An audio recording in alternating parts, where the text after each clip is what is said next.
Монгол Улсын их хурлаас 2011 онд батлан гаргасан нийгмийн эрүүл мэндийн талаар төрөөс баримтлах болгоод Монгол хүн амьдралын туршид тэжээлэг чанар бүхий аюулгүй экологийн цэвэр хоол хүнсээр хангагдах зөв хэрэглэх нөхцөлийг бүрдүүлнэ гэж тусгасан.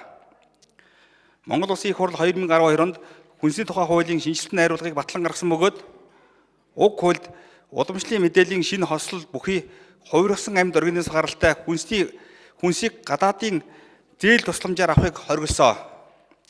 Гэхдээ энэ төрлийн хүнсний түүхийд бүтээгдэхүүнийг дотоодод үйлдвэрлэх, тариалах, импортлоход ямарваа нэг хязгаарлалт хяналт тогтоох эрх зүйн орчныг бүрдүүлэхгүй байгаа нь хоол хүнсээр дамжуулан хүн амын эрүүл мэндэд сөрөг нөлөөлөл учруулах эрсдэл үүсгэж байна. Хувирсан амьд организмоос гаралтай хүнсний бүтээгдэхүүний талаар дэлхийн олон орны нэр бүхий эрдэмтдийн туршлагад ашигласан амьтад үхэх буюу харшилт, хор тавдар, хэт харгалалт, дархлааны системийн гажигтай болох зэрэг хор нөлөө ирж байгааг судалгаагаар тогтоосон байна. Мөн генетикийн өөрчлөлтөд хүнс тогтмол хэрэглэснээр үр удмаа үлдэх чадвар 50-аас доош хуваар буурах, 50-аас дээш хуваар буурах улмаар үргэлж хүргэж байгааг туршлага нотолсон. Судалгаа шинжилгээний дагуу сүүлийн 10 жилийн хугацаанд дэлхийн улс орнууд арилжааны зориулалтаар хувирсан амьд организмоос гаралтай хүнсийг үйлдвэрлэх, тариалах, худалдаалах талаар хууль тогтоомжиндоо тодорхой зохицуулалт оруулан хүнсний стандарт хяналтаа сайжруулсаар байгаа юм а. Монгол улсын хүн амын тооцоон, байгалийн ариун баялаг нөөцтэй тул дотоодын хүнсний хэрэглээг ямарваа нэг генетикийн өөрчлөлтөнд ороогүй экологийн цэвэр бүтээгдэхүүнээр хангах бүрэн боломжтой юм а.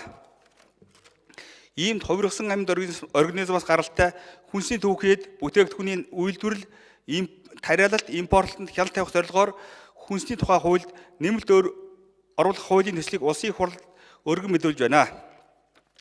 Хуулийн төсөл 3 зүйлтэй бөгөөд 1-2 дугаар зүйлд хувирсан амьд организмоос гаралтай хүнсний түүхийд бүтээгдэхүүний үйлдвэрлэхийг хориглож импорт хяналт тавих. 3 дугаарт хуульд хэрэгжих эхлэх хугацааг тогтоосон боллоо. Хуулийн төсөлтэй холбогдуулж хүнсний бүтээгдэхүүний аюулгүй байдлыг хангах тухай хуульд нэмэлт өөрчлөлт оруулах тухай хуулийн төслийг боловсруулж дагалдууллаа. Хууль дээрх өөрчлөлтүүдийг оруулснаар хүн амын эрүүл мэнд, хүнсний аюулгүй байдлын батгыг хангаж, найрлагандаа хувирсан амьд организм агуулсан буюу генетикийн өөрчлөлтөд хүнс хэрэглэснээр урт хугацааны дараа илэрч болзошгүй эрсдлээс сэргийлэх юм а. Улсын их хурлын эрхэм гишүүд хүнсний тухай хуульд өөрчлөлт оруулах тухай, хүнсний бүтээгдэхүүний аюулгүй байдлын хангах тухай хуульд нэмэлт өөрчлөлт оруулах тухай хуулийн төслийг хэлсэн шийдвэрлэж өгнө. Анхаарал тавьсан баярлалаа. Боловсруулан гишүүнд баярлалаа.